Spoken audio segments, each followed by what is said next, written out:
Welcome back. We can talk NBA basketball again in Utah. It's a beautiful thing, even if we can't see the games in person. Now, last Sunday, our Craig Worth took us back to look at the rocky start for the Jazz. This was long before the team made the playoffs, made the finals, becoming one of the standards of pro ball. Now, Craig says, by the way, Larry Miller was an occasional fan of the Jazz. Some people thought it was crazy to build an arena, and you might wonder, like I do, well, how did we get here?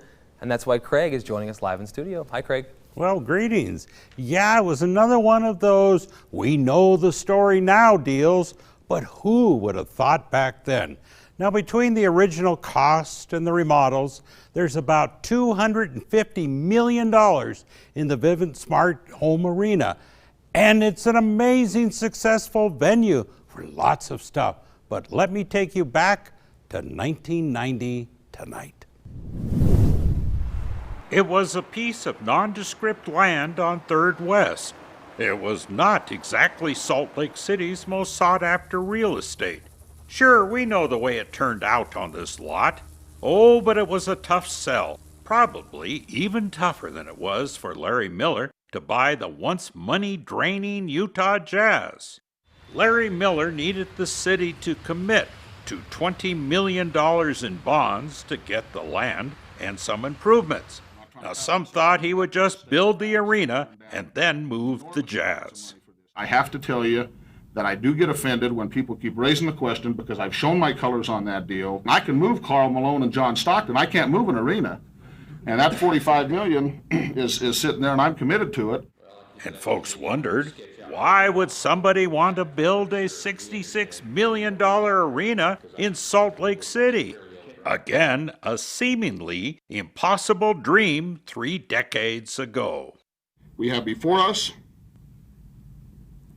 an opportunity to do something very special that will affect our community and state in a positive way for 30 to 50 years. Well, he got his private financing, and yes, 30 years ago, the Millers broke ground. But some still believed it would never work. He promised an arena by October of the next year. Financing counted on it. It was fast-track building. 200 workers took 12-hour shifts. Winter came and they couldn't stop. Again, how could this possibly be ready for basketball? Now it was just 10 months away. They were making plans and changes all along the way. There was no time to wait. Well, but there's no reason for that to be 8, because the inside of it needs to be 8 because you got to run stuff in it. You don't have to run stuff in it. Halfway through construction, Larry Miller told me he was obsessed to know everything about the place, such as where everything went in the 14,000 square foot kitchen. I'd look at all that and I'd say, what is that? Where does it go? How does it fit together? Sit here and look at it. If I couldn't figure it out from here, I'd go down there and look at it. He paused long enough to admit that he really hadn't even grasped it all now that spring was here.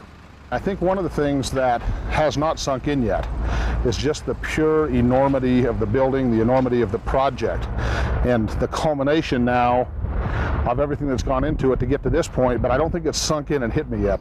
There were always new decisions, such as what color to make the seats. You can't make it blue and you can't make it red because then people think you're siding with somebody. And the only other color is mustard yellow, so we decided we'll go with green. And in the end, I think it turned out really nice. Of course, the seats would be for more than basketball. His beloved arena would also be filled with mud, at times for monster truck events. Really? Basically everything that's we've been hosting in the Salt Palace, virtually everything, will move over here. And I guess mud bugs goes with the territory. It's kind of hard to swallow when you think of the brand new arena that we're trying to get clean. It was now getting close to being done. The last of the 3,000 windows were in, and for the first time, Larry Miller could envision an opening day.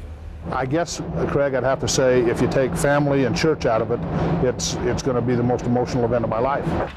Well, it all happened, and yes, again, we know how it ended. Folks forgot about the doubts of when it started.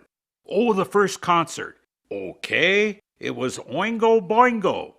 Although we do know there were probably even more memorable moments, even bigger than Oingo Boingo.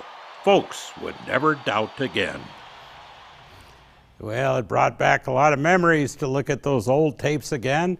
And of course, many of us remember the old Salt Palace Court and then the new arena. And thanks to Amanda and Jack at the Larry Miller Company for spending lots of time to find some of that historic film.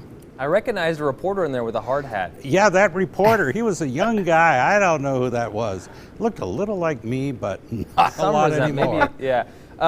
What a legacy, though, for Larry Miller. I mean, you look at how hard it was to make that happen, and now we have it. We just have no idea what he went through and the city went through, and, you know, we just see the story now.